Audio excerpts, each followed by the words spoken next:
email addresses, links to her social media accounts, and even the names of her parents were posted online after a website falsely identified an Ohio University student of being the victim of a highly publicized sexual assault case.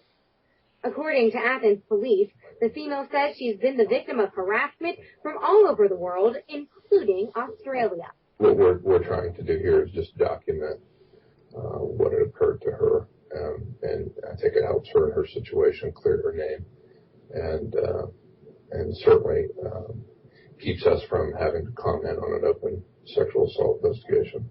CrimesAgainstFathers.com is a website that claims it's about finding justice for men that have been falsely accused of crimes because of perjury.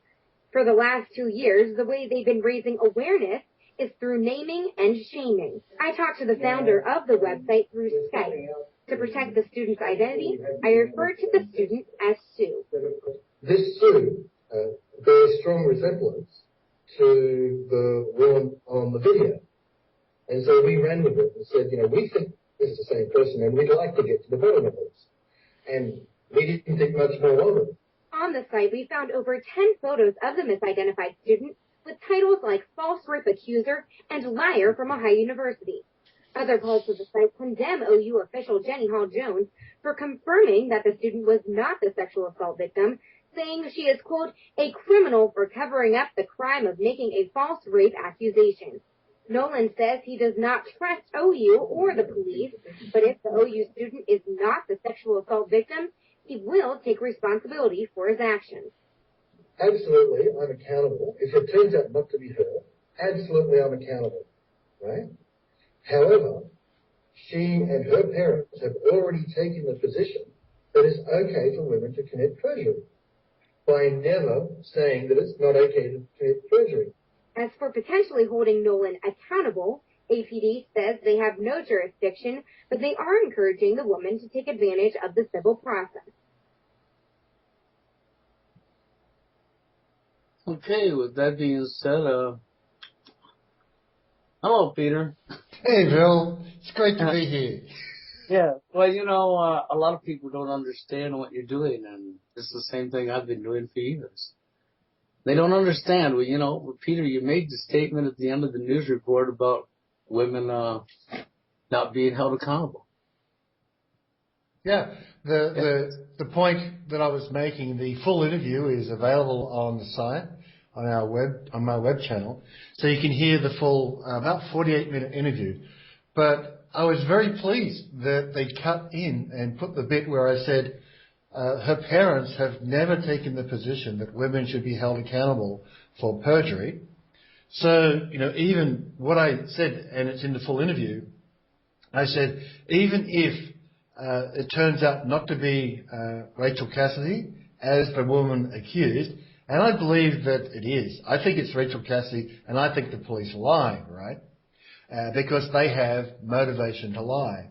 So I think it is Rachel Cassidy still, and the longer that we don't hear who it really was, the more I think it's Rachel Cassidy, right?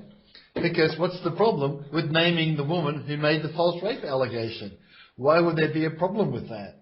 And the problem would be, it is Rachel Cassidy. That would be the problem. So I made the point that her parents have never said that women shouldn't commit perjury. So even if this turns out to be false, and it was done in good faith, because we did check the video with the photographs, etc. But even if it turns out to be false, no crime was committed because Rachel Cassidy and her parents agree that women can commit perjury, and I didn't commit perjury. I didn't say any of this under oath. I only said this in the public. So no crime will be committed. That is so correct. We have double standards across the globe in society when it comes to the genders. And, of course, we know that's where the division comes in amongst the men and women. And we both know that this has all been deliberately done by our justice system and our medium system, to keep the men and women divided. And we know that there's a lot of guys out here that they're so weak-minded. I mean, so weak-minded, and I hate to say it, but it's true. They're so weak-minded that for some reason they think it's all right for women to commit perjury. But it's not for men. So the woman can do it and the guy can't. But that's not what the life is about. If you're going to have a rule, it applies to both genders, and women need to be held accountable just as men do. And it's not that Peter's a woman hater. It's not that I'm a woman hater, because by a far cry, Peter and myself, neither one are women haters. What we hate is the injustice. What we hate is watching society paint women out as the victim, the victim, the victim, the victim. Not that women ain't victims. But if you look at the truth, there's more men victims than there is women victims, because men have been placed in a spot where a man can't be a victim regardless of what happens to him. Isn't that about right, Peter? Yeah, that's right. I mean, if you listen to the just the short news clip there, it was introduced as she's the victim of allegations. She's the victim. There's been a rape happen, and there's an ongoing sexual assault investigation. Well, there's no ongoing sexual assault investigation, because everybody who's seen the video has said, except the crazy feminists, most women who see the video of this incident say, okay, well, it was consensual. It's only the nutcases that are saying that it's not consensual, because the woman in that video, she's smiling, she's waving to the crowd, she's talking to people in the crowd, she's pulling the man's head towards her, she's having a good time. And as I said to Krista, I said, I'm the father of two females, right, two women. And if one of my daughters came home and had done this, I would say, you were stupid, you were irresponsible, but you were not raped, okay? And you do not get to play victim here. Next time you go out, don't drink so much. Next time you go out, go with somebody who, given that you're not adult enough yet and you just proved you're not adult enough to supervise yourself, if you go out, take someone who you can trust to supervise you. So all this girl did was something stupid, right? And the boy wasn't much better, okay? But this happens at university with alcohol involved and, teenagers and people in their early 20s having fun, having a party with a bit of alcohol involved. Stuff happens. And it's ill-advised. And today, if you do this sort of stuff with everybody's got a video camera in their telephone, it's especially ill-advised. You're going to be recorded. It's going to be put on social media. But it's not rape, okay? So this whole smokescreen of a sexual assault investigation, and we can't make any comment because we've got an ongoing sexual assault investigation. Well, who was sexually assaulted? Okay. Well, but that's it. The problem is nobody was sexually assaulted, because we have double standards in society. We have women who have been caught over and over and over again. I mean, I could literally show hundreds of reports, where women have claimed rape, and then later on it was proven there was never a rape. And she was doing it because she was either pissed at the guy at the time, or the guy had money and she was out for self-gain for herself. Well, look at the most high-profile rape cases in the last couple of years have been Julian Assange and Dominic Strauss-Kahn, right? Right. Now, Dominic Strauss-Kahn, the very concept of accusing Dominic Strauss-Kahn of raping a chambermaid, raping a worker in a hotel, is ludicrous, because Dominic Strauss-Kahn has got more money than you and I know what to do with.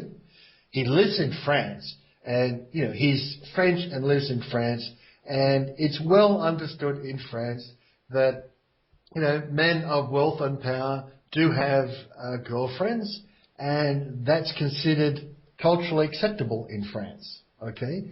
It's absolutely not a big deal in France for a man of wealth and power to have a mistress or two. The wife gets the social status and all the rest of it. Stuff goes on. Nobody talks about it. Nobody makes a big issue of it.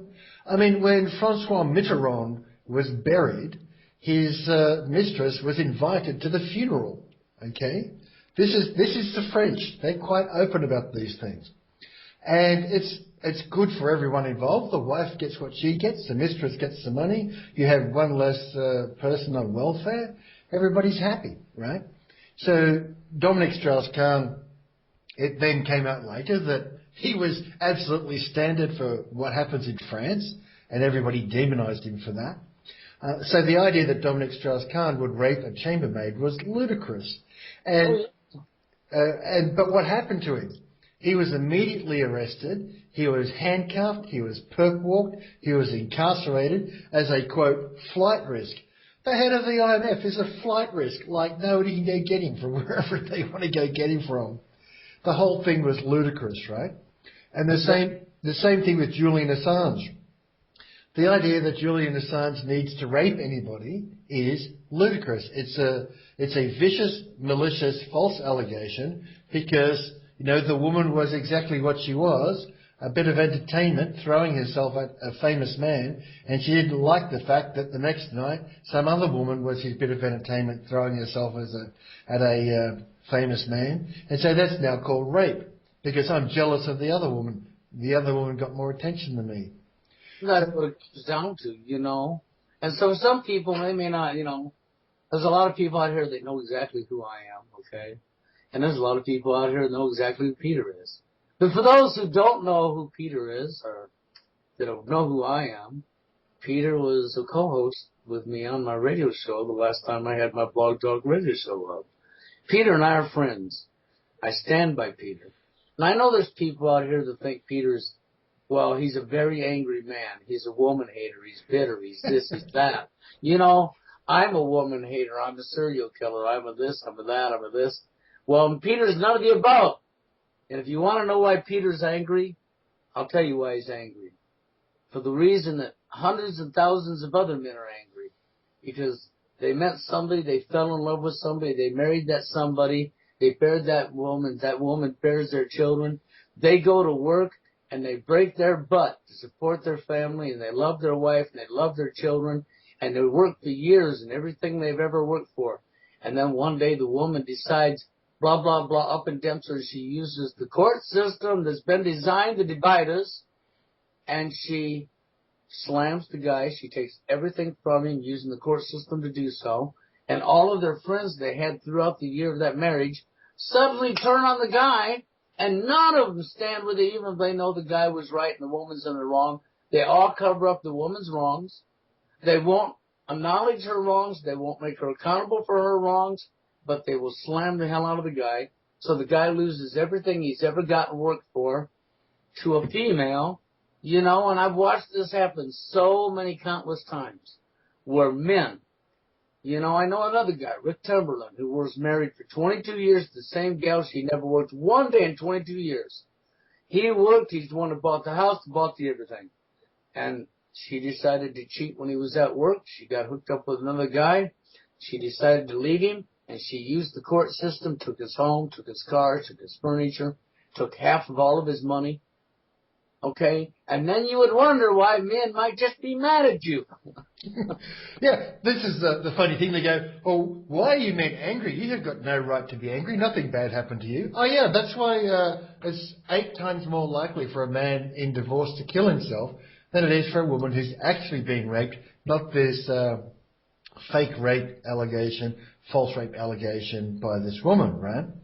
So, yeah, they're going, well, you men have no right to be angry. Well, I personally am not angry because, but I do want justice because, as we've pointed out many times, that men are killing women in large numbers now, and they're killing them because they have no path to justice. And if people listen to us, Bill, then there'd be fewer dead women. But apparently, listening to a man is not not worthy of saving women's lives, right? Well, so, I've said it before. It has nothing to do with women hating. It's about what's right and what's wrong. Okay? It's about men are just as much of a human as women are. And nobody, if you turn the situation around, women would not want this to happen to them. And it should be happening to the men neither. Yeah, I was going to say, I mean, look at this. We've had this breakthrough this week, this massive media coverage, because I pointed the finger at Rachel Cassidy and said, I think she's a false rape accuser, and I think the police are lying and covering up, right? That's what I think's going on. Now, that's gone viral.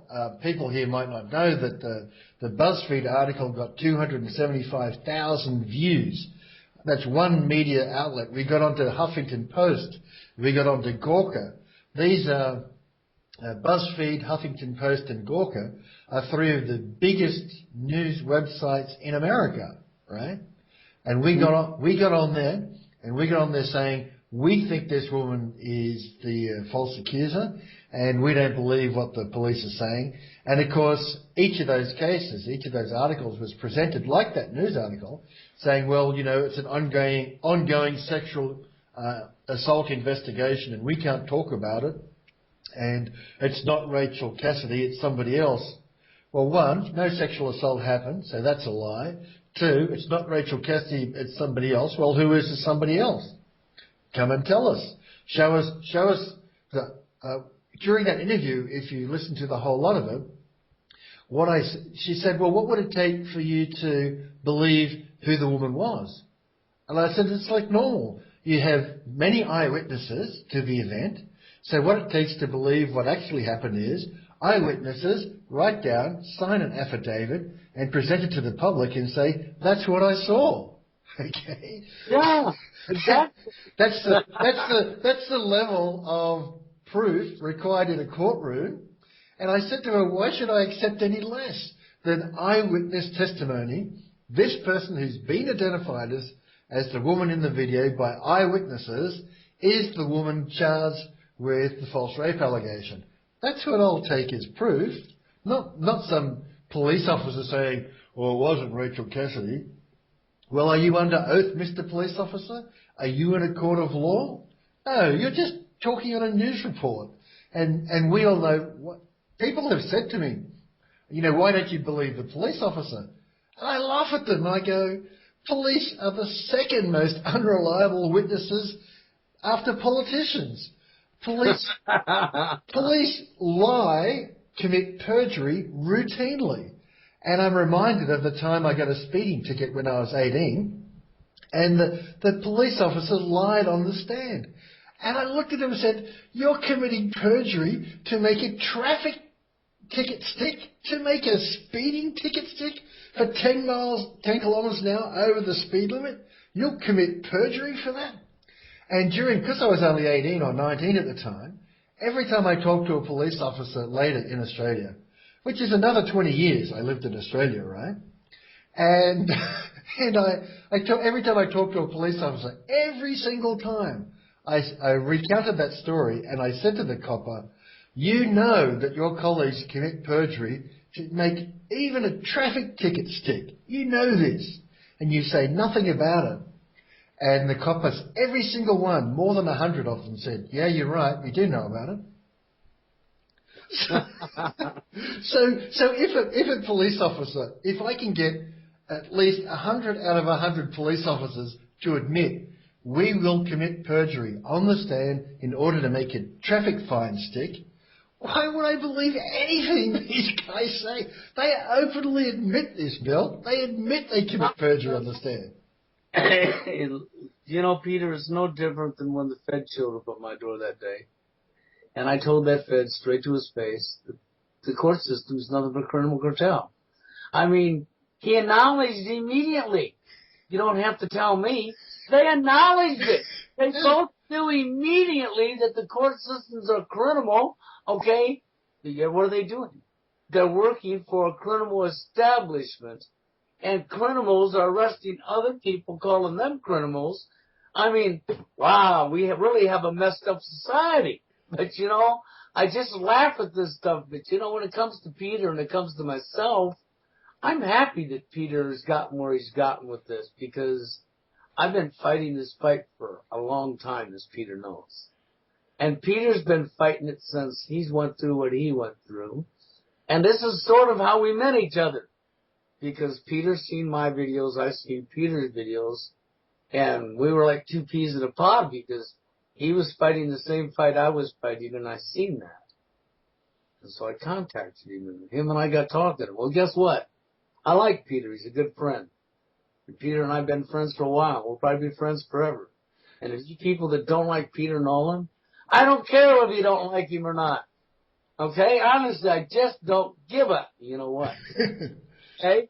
If fucking truth is truth, lies is lies, and I don't play into manipulation. Okay? And I'm not playing favoritism towards a gender. Because you're a female doesn't give you special privileges over a man. And for all of you weak-minded so-called men out there, grow your gonads back and stand up for yourselves. It's not about hating women. It's about, just like I just did a video before I talked to Peter, okay, freedom of choice and freedom of speech. And I was straight across the board. People need to be held accountable for their actions. If you're going to get freedom of speech and freedom of choice, if you're going to go out here and you're going to go online and you're going to troll a bunch of people that's never done nothing to you, and you're going to take and manipulate their words and run all over the internet and lie and twist their words and say this and say that, and go out of your way to do damage onto somebody else, that is abusing your right to freedom of speech and freedom of choice. And for those who abuse that right when your actions cause harm unto others, then you need to be held accountable for your actions. That's where I stand with that. Yeah, it's pretty simple, isn't it, Bill? Don't go around hurting anybody else. Now, the situation with this case, with this Rachel Cassidy, is it's really interesting because during the interview, Krista said, but, you know, some of the comments on your website are really mean, you know. Aren't you a bit upset that they're mean? They might hurt people's feelings kind of thing. And I went, well, in New South Wales and Australia, the legislation says if a woman just says she's fearful of a man, and it can be an open lie, nobody minds whether it's a lie, the police are instructed to go and arrest the man using massive force and the element of surprise. So they send 2 coppers out there to go arrest the man, and they generally injure the man and they throw him in a cage. And she's like, what? I've never heard of that. And I went, yeah. Based on a lie, the man gets thrown in the cage. I said, and this happened to me. And in my case, my wife was standing next to me with the officers dragging me out of the house, right? And she's saying to them, I lied. I'm sorry. Please let him go. And the coppers were saying, no, the rules are that we take him back to the station, man. And she's like, really? And I said, so you think some comments on a website are mean? If it was equal, which is what you say you want, we should be able to lie about you, have you assaulted, injured, arrested, and thrown in jail. That's what equality would look like, right? And you're talking about some mean comments on a website. And she really got that. You could see from the look in her face at the time, she really got that, hey, the man's getting assaulted and injured and arrested and thrown in a cage while the woman is saying, I lied, please stop this, right? And I just complained about some mean comments on a website. You can see the look in her eye. You know? Well, you know, Peter, I just look at it for what it really is. The reason this stuff's going on is because we have a society that's placed one gender over the top of the other and doesn't hold one gender accountable the way they expect men to be held accountable. Yeah. Men are to be responsible and held accountable and responsible and held accountable. And women, unfortunately, and I don't blame this on the women because it's not the women who've done this. Yes, the women are committing this, but it's men. And it's our justice system that's allowed this to take place. Because when a man will stand there knowing full well this woman is in the wrong and she has no right to do it, but he will turn his back and blindly look the other way because she's a woman. Then what he did was he told her, oh, it's okay, go ahead and do whatever you want. That's the message you send. And so you send that message out and then say, oh, I wonder why it's an epidemic. Yeah. I mean, my false arrest is a good example where the woman, my wife, said on the phone, I'm fearful of my husband, did it maliciously, falsely, viciously. She knew it. The kids are standing there. They knew it as well, right? So, but they didn't expect anything to happen.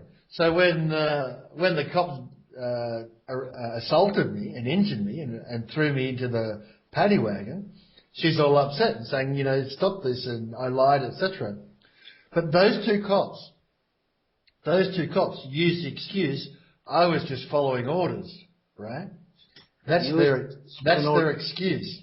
Now, well, that is always their excuse that they were following orders, but it's called, do you have one lick of common sense? Never mind. Common sense isn't common no more. Now is it? well, the fact is that I was following orders. It was dismissed as a defence at the Nuremberg trials, right? Yes. That's the fact. Any police officer in the world is told you are responsible for your actions. I was following orders as a government representative is not good enough, right? And yet that's what they use. And so, we now have this situation in Australia where we're doing this with police and we're going to prosecute all the police. But I was following orders is not good enough. Now, the Milgram experiments showed you that 60% of Americans, middle-class Americans in the experiment, would inflict injury and harm onto somebody up to and including death, if told to by somebody in a white coat who called himself a doctor, i.e. an authority figure. So people have almost no capability of resisting an authority figure. If people go watch those experiments, the documentaries about them, the really interesting thing is they didn't just do it. They objected and objected and objected, but they did it anyway, right? And the people who didn't inflict injury, the people who stopped, as soon as they thought they were hurting another person, just stopped. And conversations were had like, well, I'm telling you what to do. And he says, well, you can't tell me to hurt another person. I'm responsible for what happens to him. And then they had the script and the doctor would say, no, you won't be held responsible. I'm responsible for this. Keep going. And the people who resisted it, who didn't do it, said, no, I don't get to waive my responsibility. I'm responsible for what I do all the time. And if I think this person's being hurt and I'm pushing the buttons, I'm responsible, not you, and I'm not doing it. And it was very easy. The people who refused very easily. The people who continued and continued and continued, they objected, but they did what they were told, right? Yeah, but they followed the order anyhow, knowing full well it was wrong. They knew it was wrong, they objected, but they did it anyway. And that's the problem that we have, because we have a police state where we have guys with guns and tasers. And for God's sake, in America they got tanks now. Your police have got freaking tanks. Like you need a tank in a police force. But the cops need to have tanks, okay? They need to have bazookas and tanks and grenades and rocket launchers and the police need to have this because we have a lot of terrorists, Peter. Oh, yeah. I've seen all the terrorist incidents in America in the last 12 years. There's been so many of them, you have to militarize them. Some of the terrorists are really bad. We had a little kid who was like 6 years old that had a gun at school, and it was a bubblegum gun. You know what kind of terrorist that is? Yeah. And the case this week, I sent you the link, the 13-year-old boy who's carrying a toy gun along the side of the road, shot to death by cops. Well, that was a dangerous toy gun. That might have blown a bubble at the officer. He might have been assaulted with a soap bubble. Yeah. What that soap bubble would have done to that poor cop. Yeah. It's ludicrously. It's insanity. Yeah. What it is. It's insane. It's insanity. Yeah. They're saying today that, the reason we have to do this is for the protection of the cops. When I was falsely arrested, right, and I was badly injured, I was furious at these two cops. And I said, you boys are in deep trouble. And they're saying, we're just following orders. And I'm going, well, you'd better be, because when I get down to your station, I'm talking to your station master, right? So I get down to the station master, and when I finally got out of the cage, it took me a couple of hours to talk my way out of the cage, and I was talking to the station master, I was like, what the hell is going on around here? These boys have no right to come into my house and assault me, particularly when I'd agreed to come and accompany them to the station peacefully under my own steam. And I'm an honest man of honour and integrity. I'm a father of four. You don't assault me when I've already said, if you want me to come to the station, I'll come with you peacefully. Now, the commanding officer said, well, some officers have been injured in these arrests, so they're now ordered by me. So I'm taking responsibility here. I order these men to use surprise, the element of surprise, and the massive use of force, and that's written in the legislation. You can get yourself a lawyer, and he'll tell you that, right? And I'm going, well, bullshit. I'm going to have to check that because, you know, you guys in the police force, you know being a cop is a dangerous job. You know when you sign on that line to take your salary, you know it's a dangerous job. Going into a man's house who's done nothing wrong and assaulting him, no shit, some of your officers get injured. But your job is to protect us, not protect yourself, right? Mm-hmm. And so this is complete bullshit. Your argument that it's for the protection of the police officers is bullshit because you're paid by me to protect me, not protect yourself. Well, they're actually not even protecting themselves, they're protecting corporations. Yeah. Corporations, that's who they're, I mean, you know, it's not law enforcement is in protect and serve the public. It's law enforcement is in protect and serve bankers and corporations and the public. Yeah. But the interesting thing in that case was the commanding officer then changed his tack, right? And he said, well, it's not only for the protection of the police officers. He said, we've had instances where police have gone to a domestic dispute, the wife has said everything's okay, and we've left, and then the man has injured her afterwards. And I said, yeah, sure, we all know this happens, right? That is true. That happens. We all know that happens. And he said, I guess the politicians took the approach that, you know, if a few men get roughed up along the way and it saves a woman's life or two, then that's a fair trade-off. Now, these guys, after many years later, that's what he said, many years later I figured out, this is all a script. You know, they've got the objections that the men throw at them. They've just got the series of script moves to move through, right? Well, that's what everything is. It's all been scripted out. And it causes the division that we're seeing that's going on, and they know it. That's what they want. Yeah. And why do you think they hate us so bad? They hate Peter Nolan so bad, or they hate myself so bad because we dare to talk about taboo topics. We dare to expose the real truth. Okay, and it's not about women hating, you know. TFL, True Force Loneliness. So many people mistook that, misread that, or purposely took the words and flipped it. Okay? And, you know, and Peter Nolan. I've heard so much nasty about Peter Nolan. And then I hear people say, yeah, you and Peter Nolan are two peas in a pod. You're both bitter. You're both hateful. You both hate women. You're both this. You're both that. But, you know, all these people making the accusations, not one of them know Peter. Not one of them know me. They never wrote a personal email to us that asked us, why did you say this? What makes you feel this way? No. You can't do that. You just got to open that big mouth and start running that big mouth without even knowing us, okay? And so, therefore, what you're talking is garbage, hogwash. That's what you're really talking. Yeah, well, that's what they do. I mean, when I first told the woman that I called Faith Number One online that I was a woman hater and, you know, I was really abusive of women, she laughed at me. She laughed in my face. And she didn't believe it for months. She just thought I was being stupid and telling her jokes. And, she agreed one time for me to put her thoughts and feelings down in writing and publish them to CAF. And I also made a video out of it and published it. When I put that, when someone says, you hate all women, I say, well, this is what a woman said about me. And, you know, we did talk seriously at one stage. Shaming tactics? I mean, you know, Peter, you dared to put this woman's face in the public spotlight, and you dared to say the truth? How dare you shame her? I mean, if that would be a guy, no problem. You could put his face in the public light, you can fly it all over the whole world, and everybody will agree with you. But if she does it, Peter, you've got to hide it. Cover her up. Put an angel freaking scarf over her head. Cover her. Don't you dare put her in the spotlight.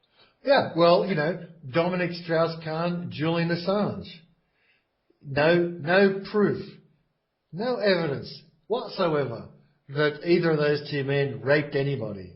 and yet their story is global. You can't go to any country in the world and not know about that. Yeah, for the guy that gets convicted of a false accusation, goes to jail, is put on a sex offenders list, and is followed and ridiculed and blah, blah, blah. The rest of their life is destroyed, and the entire time the female lied and destroyed another human being's life because of what?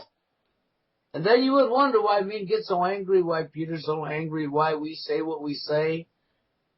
We say what we say because the injustice has to stop. End of story. Yeah. Well, the injustice has to stop. And notice how, what we're doing now at CAF is saying, okay, well, equality before the law is paramount, so let's poke back a little, just a little bit. And we've been naming and shaming women on the site for like 2 years. Because as Krista asked me, how long you've been doing this? Did you go after this woman, etc.? So I said, no, well, we've been doing this for like 2 years. And I took a look and I put her post up and we thought nothing of it. And then a couple of days later it went viral. And I think the reason it went viral is because the video became more widely known, right? It became known it was a false allegation. And it was widely known it was a false allegation. And then our site got picked up. So I said to her, we've been doing this for a couple of years. I said, if you look at the forum, there's like 250 women, but there is 170 odd men in there as well. I said, we're very even-handed about this. If anybody says something that's hateful or says something that's slander, we pop them in there. And, 250, 175, that's nearly 400 cases. You did pretty much what TFL, what I've done all along. I didn't just, when I was calling out the wrongs of men and women, I called out just as many wrongs, if not more wrongs of men as I did women. But, I'm called the woman hater because people focus in on the woman. You called the woman, and then when you bring up the guy, they just disregard that you said that about a guy, and they go back to, but you said this about a woman. Oh, yeah. They don't pay attention to the fact that you're showing the wrongs of both genders. They focus on one gender, disregard the other stuff that you said like you never said it. Okay? So who's at fault? They are, because they're not using their head. They don't want to hear the fact that you're bringing both sides up. Okay? But it comes back down to what's right and what's wrong. The division is deliberately done. That's the thing. That's the thing I've said from the very beginning. The division amongst men and women has been deliberately created to break up the family unit and to separate, to divide and conquer, divide and conquer, divide and conquer. And how hard is that for people to understand? It's seemingly impossible, right? Seemingly impossible. Yeah. Because I make the point of the 488 cases that we now have registered at CAF. I think 75% of them are men, something like that. Because most of them are the two parliaments of Australia, which is the majority of men, right? And most of the people involved in my divorce case were men. And so the people being prosecuted happened to be male. But your point earlier of men will follow orders, men will throw their brother under the bus for a buck or for the chance at a girl, there's very little allegiance between men today. And there's plenty of allegiance between women, and there's plenty of allegiance between manginas and women. But there's no allegiance between men today. Well, unfortunately, there's not many real men left, Peter. That's right. There's very few. Very few. And that's sad. But the truth is there's very few real men left. Unfortunately, the majority of what men are out there are not even, my classification ain't men. Oh, no. I mean, if you only have to live here in Germany to understand the difference between a man in the West and a man in Germany. I mean, your viewers won't have heard the story just down the road from me, about 2 kilometres. They tried to evict a guy. You know how many evictions have happened in America? Millions and millions of people have been thrown out of their houses, right?